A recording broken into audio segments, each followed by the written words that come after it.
Hello, everybody, and welcome to the Gator Truth Florida Football Podcast.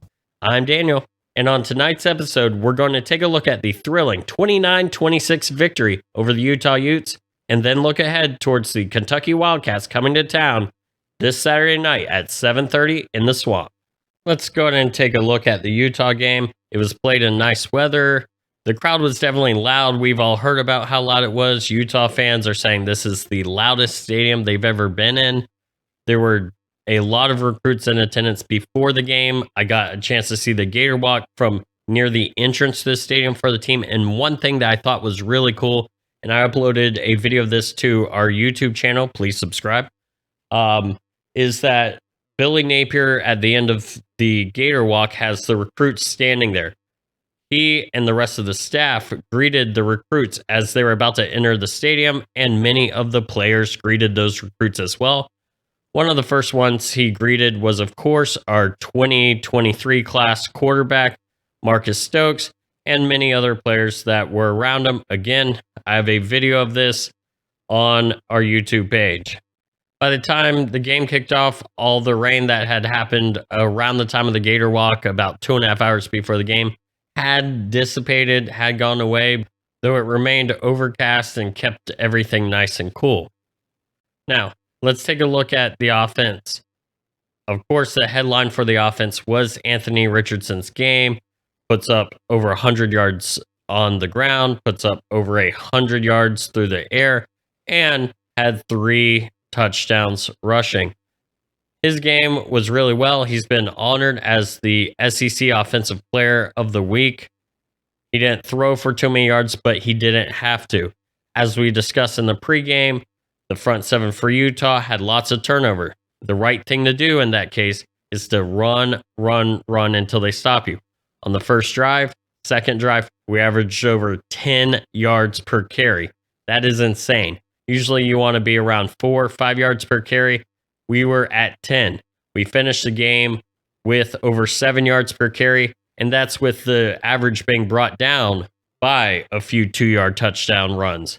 Not saying those are bad things. Those are definitely good things. But when you're playing averages, a 2 will drop it from what could have been possibly a 7.8, 7.9, down to about the 7.3 that we finished with. And that also includes the kneel down at the end of the game.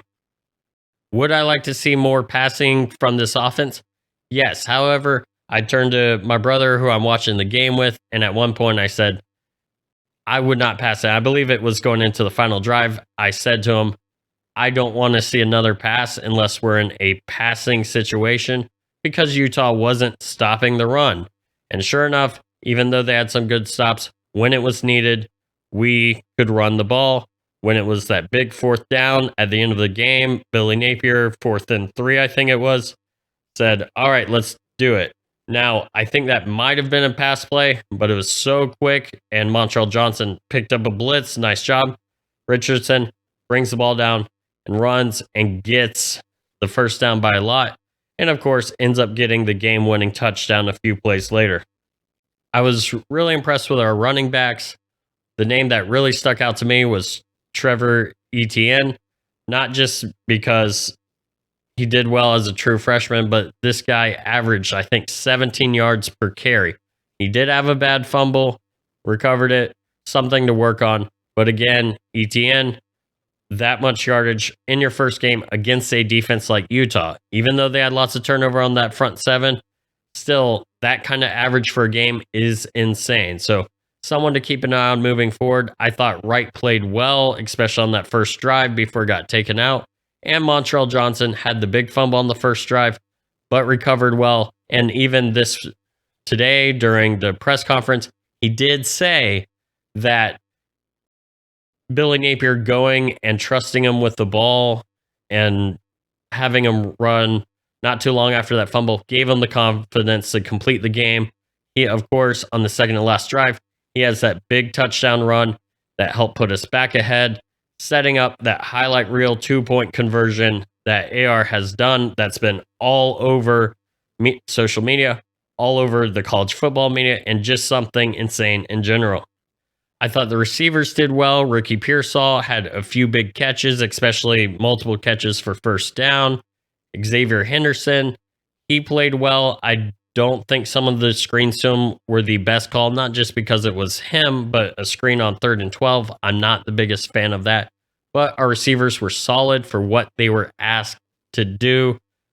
If I could point out one thing I'd like to see better, Dejon Reynolds, who's a freshman, he had a touchdown on the screen. He had Justin Shorter with a block for him. He dropped the ball. I think it's just one of these young guys gets big, wide-eyed when he realized, I catch this, there's no one to stop me for going. I think it was about 40 yards he would have had for a touchdown and ran before he caught it. Those are things we can see develop as time goes on, just things to correct. But I feel the receivers did well for the beginning of the Billy Napier era. Moving on to the tight ends. The tight ends weren't asked to do a lot in the passing game, but they did well with the running game. In the passing game, they were open a few times. Unfortunately, they weren't thrown to. Well, there was one throw that was a bit behind Dante Zanders, and one time Zip was wide open. Unfortunately, AR was forced out of the pocket to the left, while Zanders or Zip's route took him to the right. And with AR trying to keep his eyes downfield, he didn't necessarily scan to the right while trying to make sure he got out of the pressure. So a play that could work and probably one we'll come back to later. Point is, tight ends did well in this game. The offensive line were the stars of the show. I've ranted, I've raved about how great the offensive line was at getting a 7.3 yards per carry. And that is something I really love about this line. They did lots of good things, such as Michael Tarquin on Montreal Johnson's touchdown run. He turned his man to give Johnson a cutback lane. And of course, that touchdown sets up the 2-point conversion that ultimately helped us win this game. They also didn't give up a sack, which was huge.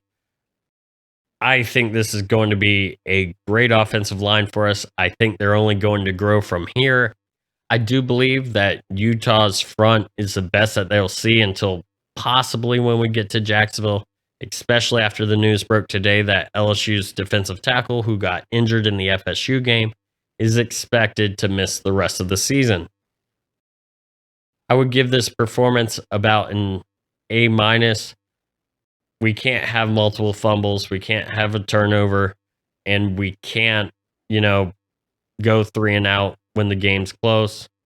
However, with that said, probably the most impressive thing I saw about this offense this season, or at least not this season, but in this game that I think will help us this season, is the resiliency.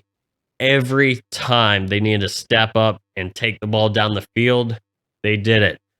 Every time that we got down and it was either, okay, we can give Utah the ball back and possibly go down 2 scores, or we can go down and take the lead. We went down and took the lead.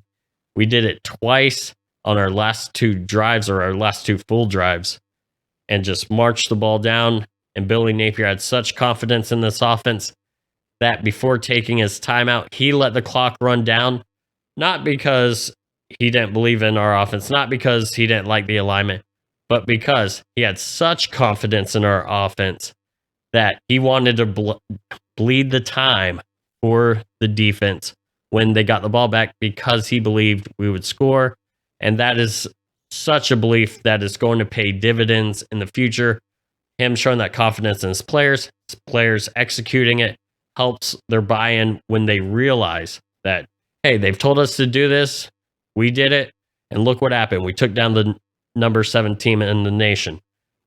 The offense is only going to go up from here. Moving on to the defense, rightly or wrongly, I'm not going to be quite as hard on them as many people are. There are things that I believe are on them.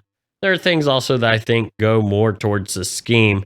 And the first thing I'd say is the defense in the first half did have some big plays. Of course, once their backs to the wall, they gave up the touchdown on Utah's first drive after the turnover.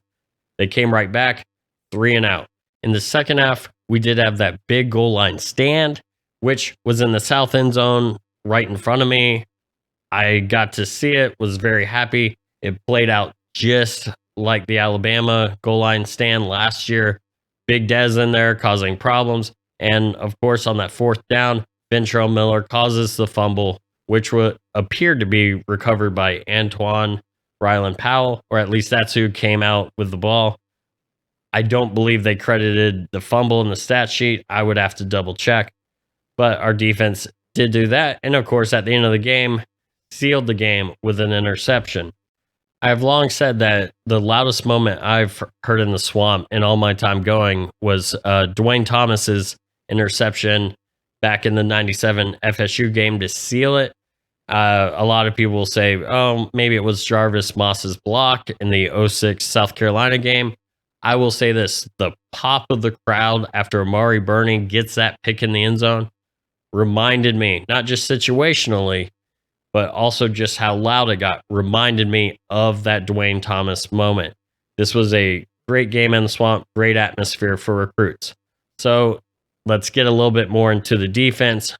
We talked about some of the drives. Now let's talk about the different units. For the defensive line, there is some fair criticism that there are things they could do better, and I definitely think there are some things that they could do in the run game better. But one thing that I do want to point out, Utah, again, returned 8 starters.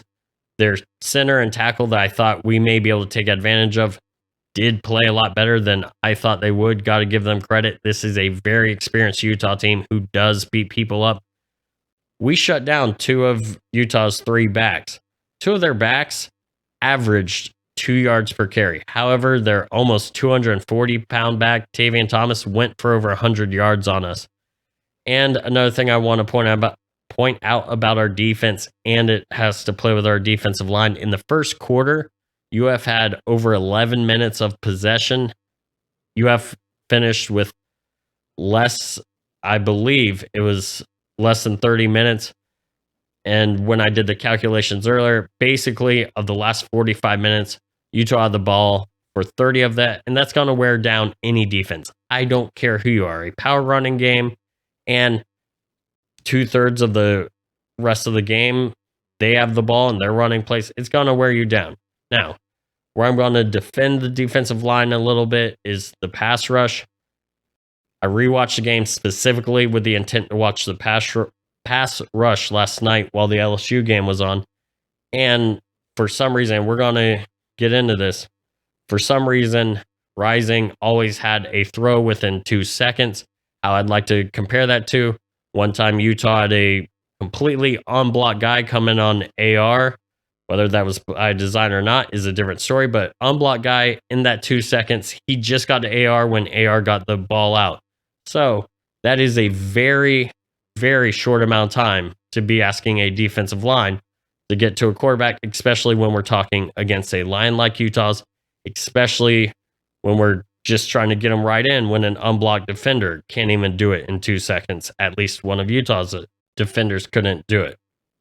As we talked about in the preseason, the pass rush and the back end are interlinked. If the back end can cause the QB to hold on to the ball a little bit more, it's going to give the pass rush more time. And if the pass rush gets more time, they're going to cause more havoc to help out the backside. Well, when the backside is allowing the ball to come out in under 2 seconds, then it's just not going to help out the pass rush. Again, there are things that they could do better. There's definitely a hold on Justice Boone on the play where Kuthi, the tight end, did not catch the ball and it hit the ground. But things happen. We just have to move on from that. With all of that said, this defensive line, I was impressed that Desmond Watson played as many snaps as he did. There were some plays where he was double teamed. There were times as the game wore on, he was pushed around because he was gassed a little bit. But I was still impressed that he was able to play as many plays as he did, and he played a big role on that goal line stand. Going to the linebackers, began the game, Amari Burney, Ventrell Miller did have a good game early on. Came up with some big tackles. Go rewatch it. They did have some great plays early on. Now, once Utah decided we are going to throw the ball to our tight end, just force it in on Burney, that's where some of the problems started. I don't know why we didn't bring a second person to help out with that tight end. That is one question I have regarding the defense for this game, at least when it comes to the coaching.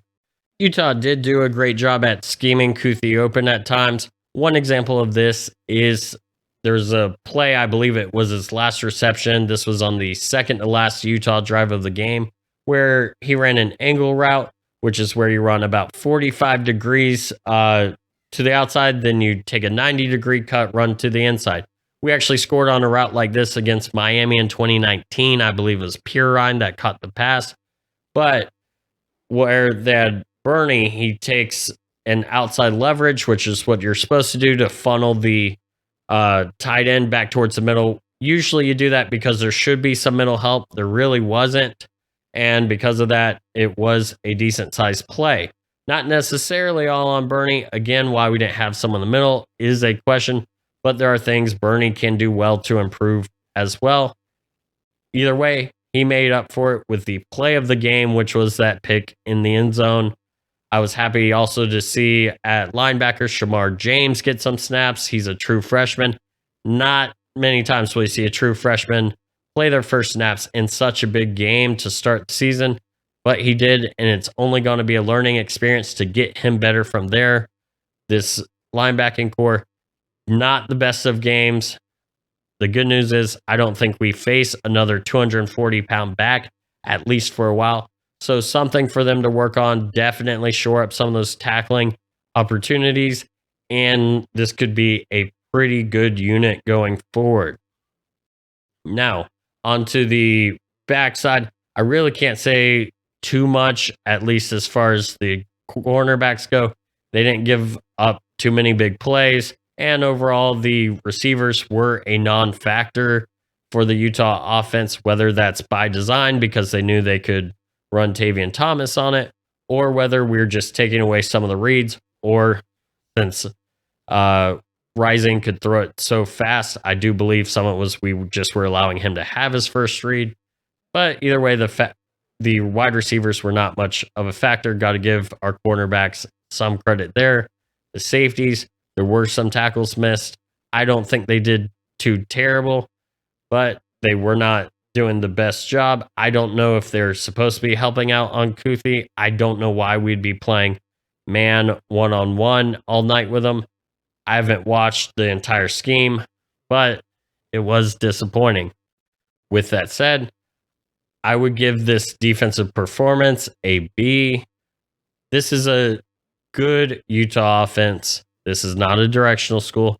This is a Utah offense that put numbers up last year. I mean, we held them to what their passing average was last year.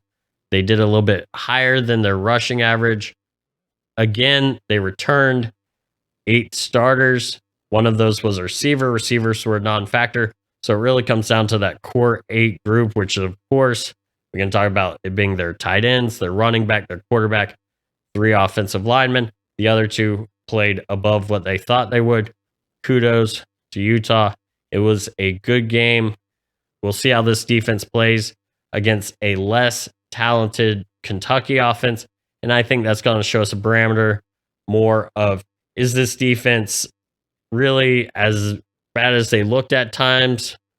Or was it just a matter of we played a really good Utah team and they're going to do what they do? And having the ball 30 or last 45 minutes, how much did that play? Will we possibly take some tempo off the offense to try and give more rest to the defense? We'll see as we're going forward. Again, 29-26. This was a big win, possibly our biggest opening game win ever. And I can say I'm glad I didn't hear the chant overrated. I put this in my write-up on this game. Definitely check it out. Extra thoughts at GatorChatter.com. Look up Truth Takes. Florida takes down Utah. You can get some more of my thoughts there. But anyways, I'm happy we didn't hear the overrated chant because all that does is diminish what you have accomplished by beating this team. I don't believe they're overrated. I think we just stepped up to the plate and won the game. Kudos to Utah. Great team, great fans. I can't wait to go to Salt Lake City next year and watch the game as an away fan. Now moving on to the Kentucky game. Kentucky's coming in after a 37-13 victory over the Miami of Ohio Redhawks. Kentucky took it in a halftime, a 13-10 lead, took the opening kickoff of the second half back for a touchdown, had the defense get a turnover to set up an 8-yard drive for a touchdown. This is a team that the final score is more lopsided and doesn't tell the whole story of the game. However, after I watched Kentucky struggle against Central Michigan back in 2018 and then come in and beat us in game 2, that's not something I'm going to lean on for them coming into the Swamp this Saturday as far as a prediction. With that said, Kentucky does currently have their top running back out, Chris Rodriguez, and one of their top linebackers, Wright, who are suspended. When asked today, Mark Stoops said he cannot comment on it. Until I see these guys not play, they're not listed on the depth chart, but until I see them not there at game time, I am not sure if they'll be reinstated or not. Assuming they're not playing, right now they just have one running back who is about 208. The reason why I bring up his weight is, again, Tavion Thomas was about 240, the running back for Utah. The two running backs for Utah that we shut down and held them to 2 yards per carry were about 208, 210, 211. Kentucky's offensive line, according to the depth chart that was released today, is actually featuring a few new starters as opposed to last week. We already knew that they were going to have 3 new starters for the season, but the line was so bad last week that the depth chart has changed going into the Swamp. I think that may pay some dividends for us. I think it'll help out this defensive line that knows they didn't have the best game last game, and it may have a chance to give us confidence. And we'll see how Florida stacks up against that run game for Kentucky. Of course, Kentucky's offense is led by Will Levis, who many people believe is going to be a first-round draft pick next year. I think that's a little overrated, in my opinion. He did throw this past weekend for over 300 yards. Last year, he only threw one game, and I know you've heard this before if you've listened to this podcast. One game for 200 or more yards in the SEC. He didn't do it against Vanderbilt. He didn't do it against Florida. In fact, last year against Florida, he threw for less than 100 yards. He is also missing this year 1,900 about of his 2,800 passing yards that he had with receivers Wan'Dale Robinson and Josh Ali, now moved on from the Kentucky program. And you have Tavion Robinson, who's transferred in from Virginia Tech. He did have over 100 yards the last game. It will be curious to see how well he plays against an Avery Helm, Devin Moore, Jason Marshall, and some of the other guys that we saw cycle in through this defense against the Utes. Kentucky doesn't have the tight ends that Utah has, such as Kuthi, who went for 100 yards against us. So I think that's going to help us out. Kentucky's quarterback play is more about being in the pocket than it is about rolling out something that Utah did well to nullify our pass rush and also those quick passing plays to the tight ends. I'm curious to see if Kentucky tries that and or if we adjust what we did last week to what Kentucky may do this week. On defense, Kentucky is replacing their entire defensive line against the Redhawks of Miami of Ohio. Miami was able to move the ball 75 yards on the first drive for a touchdown. I don't think that, even though they're well coached, especially missing one of their best linebackers, I don't think Kentucky's front seven is as good as Utah's. I believe our offensive line should be able to open up lanes, which will open up a play-action passing game, as well as Kentucky's defense, or at least their DBs, were suspect in the passing game last year, and they're replacing 2 out of 5 DBs. So for everyone wanting more passing, this may be the game for you. But personally, I think we're going to see a lot of the Utah game plan, and that's run it until they stop you, especially when you're replacing the entire defensive line. If I could give 3 keys for what Florida needs to do to win the game against Kentucky, it would be this. The first one would be run the ball. Billy Napier's offense, as we've discussed, is built on run first and then pass based off the run. We saw that work to perfection against a great Utah defense. Kentucky's defenses are usually well coached. I believe they'll be well coached as well. However, I think there will be a little bit more of talent deficiencies. If we can run the ball, then that'll open up everything else. So, first key, run the ball. Second key, just like last week against Utah, and we did it a little bit better in the first half than the second half, and that's stop the run. I do think without as much of a bruising back, we will have a little bit more success, as well as a Kentucky offensive line that is not up to the par of Utah's offensive line at this time. I think that's going to help if we can stop that line and force Will Levis to pass. You've heard in previous episodes how much I like our DBs, and I think we'll be able to do well. I think that's going to help us out. A third key, and I know this is going to sound a little bit cliche, is just to play within the systems that we have. Make sure we're lined up correctly. Make sure that we're running the plays as called, because we did that a lot versus Utah and it worked out. The game plan is there. Let's execute it. I don't believe that Kentucky is on the level of Utah. Yes, last year Kentucky won 10 games. However, this is not that Kentucky team. They're missing multiple starters on offense, multiple starters on defense from that team. And I don't believe they necessarily upgraded in those positions. Yes, last year they beat us, but they also beat us by a margin that was a blocked field goal that was returned for a touchdown. They needed an excessive amount of false starts. They needed us to throw a pick on our own side of the field. Basically, as an away game, we did everything we could wrong, and they still just barely escaped with a win. Heck, we had the ball with the opportunity to tie inside the 10 near the end of the game.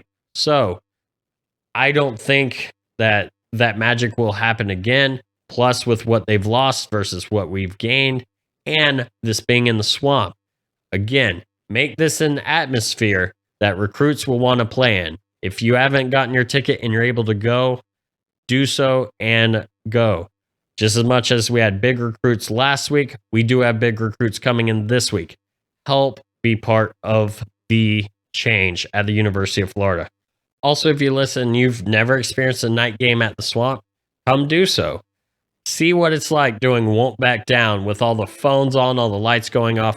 Do We Are the Boys experience the traditions at night? There's just something different about experiencing them at a night game.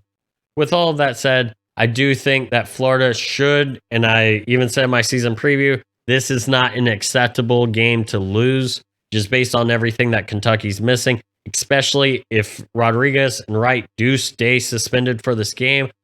Again, Mike Stoops said he's not allowed to comment on it, or else he would. I believe that the Gators take this by multiple scores, probably something in the range of a 31-17 win for the Gators at home to start off the season 2-0. Thank you, everyone, for listening. And I do have a few things to ask before we get out of here. First off, if you have not, please subscribe to our podcast, download our episodes, and also check out our YouTube page. We have game day videos being uploaded. I hope to have more and different videos coming for almost every game this season, home and away. Currently, Vanderbilt is the only game you'll not get some sort of content from the game, from my perspective, or pregame, or things of that nature. Check out the YouTube page. Please subscribe to us on YouTube, as well as, again, please subscribe to us here. Thank you, everyone, for checking us out. Thank you for everyone who has passed us along to friends. And if you haven't, please give us a follow on Twitter. Our handle is @GatorPodcast. And again, if you want more of my thoughts on the Utah game, I did do a write-up at GatorChatter.com. It's Truth Takes, Florida takes down Utah. Once again, thank you everyone for listening. And as always, go Gators.